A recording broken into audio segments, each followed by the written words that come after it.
Hi, my name is Patrick Morrissey from the EPA Catchments Unit, and I'm going to talk to you about nature-based catchment management, um, restoring our waters, and opportunities for multiple benefits. So I'm just going to give you a little bit of background about Water Framework Directive Significant Pressures. My colleague Marie Archibald will be talking about a little bit more detail about this later on. So in the second cycle, hydromorphology was identified as the second most prevalent significant pressure. And in the third cycle, this is for river water bodies now, in the third cycle, hydromorphology was still the second most prevalent significant pressure. Some of the impacts associated with hydromorphology as significant pressure mainly relate to morphological impacts affected habitat and hydrological impacts, with sediment also a significant issue. You can see here on the map the spread of hydromorphological significant pressures across the country, and you can see that in a lot of places it's this pressure arises with multiple other pressures. So addressing hydromorphological pressures can be difficult when it occurs in combination with other pressures. What is hydromorphology? Hydromorphology is the study of the physical condition of a water body. For example, its shape or its boundary or its content. It's the study of the processes that operate in a water body and the features that these processes produce. So we have water, we have sediment production and movement, and that creates, shapes, and maintains our river features, and creates and maintains the habitats that are associated with those rivers. So in terms of the Water Framework Directive and hydromorphology in our rivers, um, there are different conditions that are affected and assessed in terms of WFD.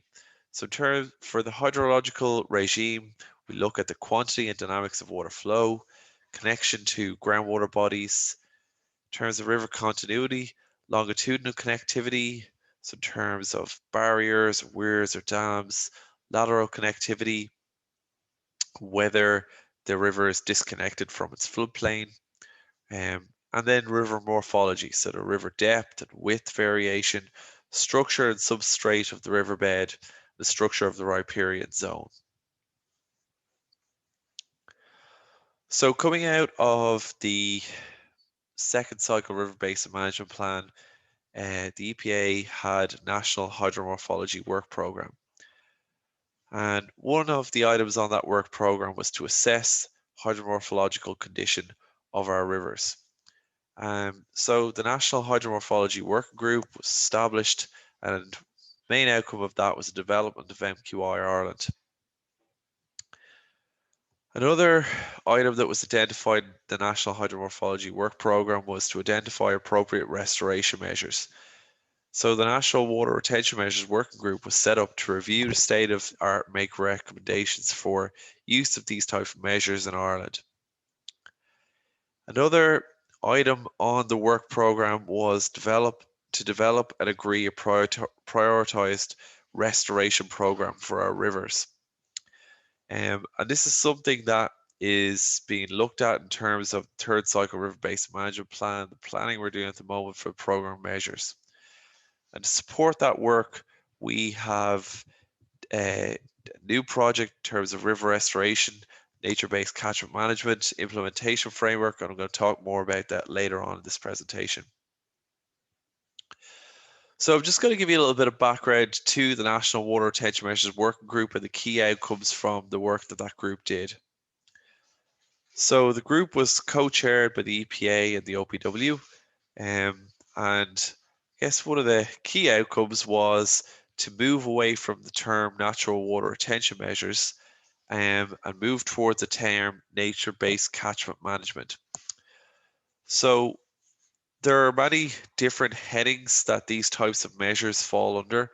Some people refer to them as green engineering or nature-based solutions, sustainable urban drainage systems. there are many different names that these types of measures fall under, but the group decided that nature-based catchment management fit the I suppose fit the more accurately described the measures and what they were all about in terms of trying to achieve the multiple benefits that go with them. And I have a definition of what the nature-based catchment management measures are in terms of and how they relate to natural water retention measures here. So this graphic taken from working with natural processes produced by the Environment Agency shows that nature-based catchment management's measures fit within the catchment using the integrated catchment management approach. You can see that from the headwaters of catchment right down to the catchment outlet, targeting measures in the right location in the catchment can work together to achieve a whole swathe of benefits across the catchment. If I just focus on one of those measures now, floodplain and floodplain wetland restoration, I can give you an example of some of those multiple benefits that can go with just one of these measures. So restoring a floodplain or a wetland can achieve some of the benefits that can be achieved from this type of measure include creating or improving habitat, reducing flood risk, improving water quality, improving immediate value, making catchments more resilient to climate change, and sequestering or storing carbon. So any one of these different benefits could actually have been the primary objective of implementing such a measure. But if you were to implement that measure, you would achieve some or all of these benefits.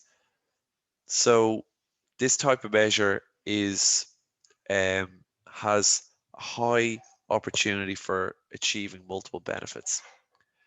The group looked at a large number, over 70 different measures that were applicable in Ireland.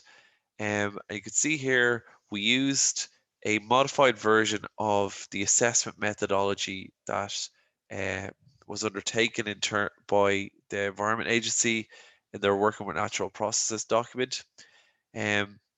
We simplified this methodology and assessed each of the measures under 5 headings: water quality, natural process river restoration, flooding, biodiversity, and climate change. And each one of the measures was assessed in terms of their benefit under each of those headings in terms of low, medium, or high. So I'll give you an example here of one of the measures that we looked at, which was buffer strips and riparian margins.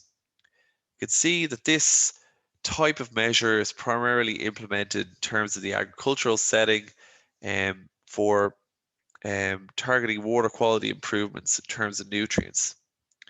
But implementing this measure gives multiple benefits in terms of slowing runoff, reducing erosion and sediment delivery, and increasing biodiversity. And these types of graphics quickly visually show you the different types of benefits that can be achieved from implementing such a measure. And you can see that even though our goal might be nutrients in terms of water quality, we can and we have huge opportunity for achieving other multiple benefits.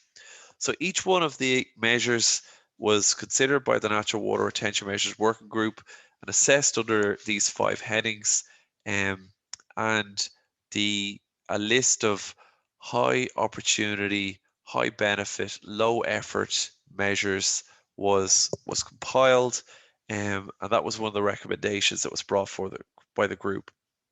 I should point out at this stage, though, that there are 2 suites of measures that I suppose are out there that are very similar, and crossover between them is prevalent, and that is river restoration measures and nature-based catchment management measures. And many river restoration measures in themselves are in fact contained within the list of nature-based catchment management. For example, that previous one I just gave there about floodplain restoration, which is a river restoration measure in itself, but it also falls under the guise of nature-based catchment management. So they're intimately linked, I should say. There are some measures, though, in terms of river restoration that are primarily focused on the river channel itself, whereas nature-based catchment management looks at the wider catchment, and some measures can actually be implemented that are quite distal from the river itself. So I'm just going to give some examples of some high opportunity measures that were identified by the group and some of the multiple benefits that can be achieved. So one of the measures was engineered ditches. So implementing this measure, primary objective usually would be sediment removal, but additional benefits in terms of flood risk, pollution, pathway interception, groundwater recharge, infiltration can also be achieved by implementing this measure. And given that we have such a huge and lengthy network of ditches all spread throughout the country already, re-engineering them and repurposing them is relatively low effort and low cost to achieve high number of multiple benefits. So that's a huge high opportunity measure. Another high opportunity measure is rewetting organic soils, and this is getting a lot of attention at the moment. Primary objective of this type of measure is carbon sequestration, but multiple benefits in terms of sediment removal, pollutant pathway interception, flood risk reduction, and biodiversity can be achieved from implementing this measure. So another high opportunity measure for achieving multiple benefits. So in terms of identifying measures and targeting the right measure in the right place in the catchment, I'm just going to take you through some of the tools that we have already and some tools that we're working on that we are going to have produced later this year to try and target these measures in the catchment. So my colleague Marie Archibald will talk more about the PIP maps, but we've just released a new version of them. In the agricultural setting, PIP maps can be used to identify nature-based catchment management measures for dealing with nitrogen and phosphorus. And these types of measures, even though they're primarily aimed at water quality, present multiple opportunities to achieve multiple benefits. And an example of successful scheme that implemented uh, water quality orientated measures, but that could achieve multiple benefits is the buffer zones or strips as part of the GLOSS scheme. Primarily implemented to break the phosphorus pathways, but also will achieve sediment and biodiversity climate benefits. So it's a very good example of nature-based catchment management currently in action in Ireland. Other tools that we have for identifying measures is MQI-Ireland. So MQI-Ireland is a national hydromorphological condition assessment of our rivers. And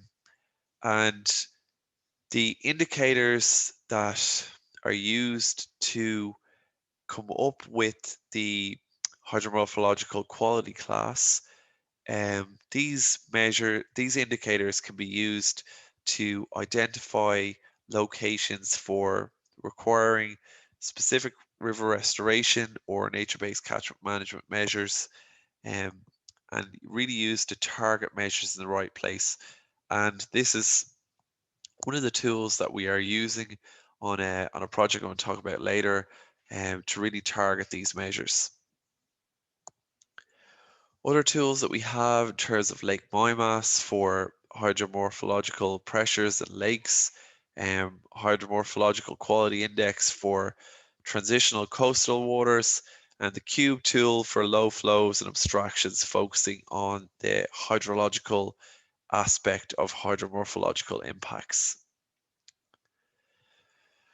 So I'm just going to finish by talking about two new projects we have ongoing at the moment that are complementary to each other, that are really going to help us target nature-based catchment management measures and river restoration measures going forward. So first one is looking at sediment. Sediment is an impact associated with significant pressures in 289 at-risk water bodies.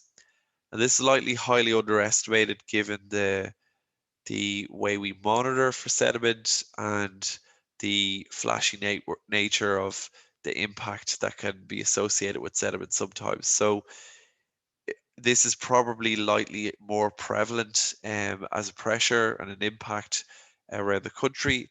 And this project, we're looking at producing sediment risk maps for the country. And these risk maps will be able to further assist in targeting measures for sediment and achieving the associated co-benefits.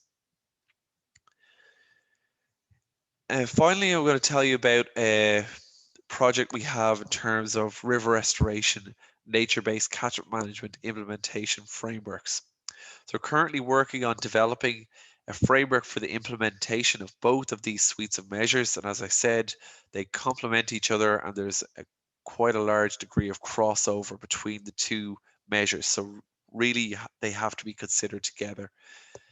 Um, the project is looking at the sediment, the setting, the position within the catchment, and looking where the opportunities are for implementing various different nature-based catchment management measures, river restoration measures, whether they be active or passive measures, and looking at each catchment and coming up with a catchment plan for implementation, scoring the different measures, to try and prioritize measures in terms of achieving the best outcome in terms of multiple benefits.